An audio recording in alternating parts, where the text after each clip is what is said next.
राजस्थान की सबसे चर्चित और हॉट सीट बाड़मेर पर इस बार सभी की नजरें टिकी हुई थी। यह मुकाबला था भाजपा के केंद्रीय मंत्री कैलाश चौधरी और कांग्रेस के उम्मीदवार बेनीवाल के बीच। लेकिन शिवसेना विधायक रविंद्र सिंह बाटी ने नजरिए ताल ठोकने के बाद यह सीट सबसे चर्चित बन गई थी।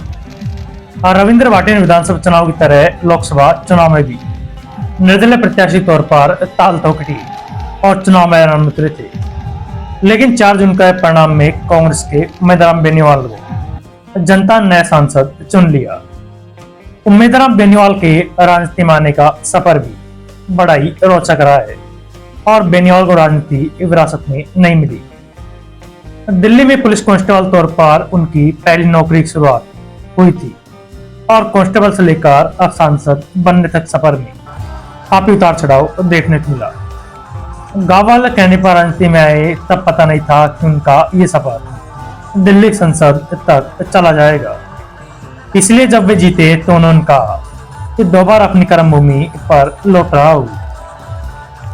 उम्मीदवार बेनीवाल ने बताया कि मेरा जन्म बाड़मेर जिले के गिड़ा तहसील के पुनियो का तालागांव निम्बाणी डाणी में हुआ था और मैं पुलिस में बड़े अधिकारियों के पद पर जाना चाहता था। 12वीं के बाद मैंने अलग अलग एग्जाम दिए और इसके बाद साल 1995 में मेरा सिलेक्शन दिल्ली पुलिस में कांस्टेबल पद पर हो गया। मैंने वहां 10 साल करीब 2005 तक नौकरी की। साल 2005 में मैंने पुलिस की नौकरी छोड़ दी और इसके बाद बिजनेस करने की सोची।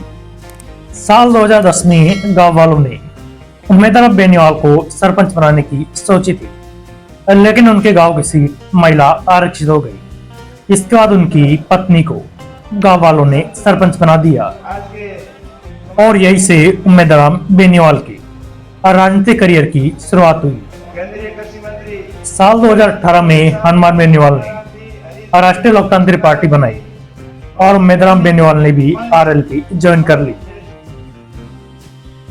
उम्मीदवार बेनीवाल ने इससे पहले भी 22 से 2 बार चुनाव लड़ा था, लेकिन वे दोनों ही बार हार गई।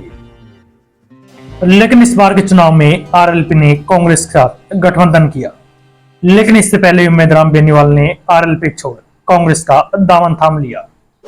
कांग्रेस ने उन्हें टिकट दिया और इसके बाद इस लोकसभा चुनाव में 1,58,000 वोटों से उन्होंने रविंद्र सिंह बाटी को हरा दिया।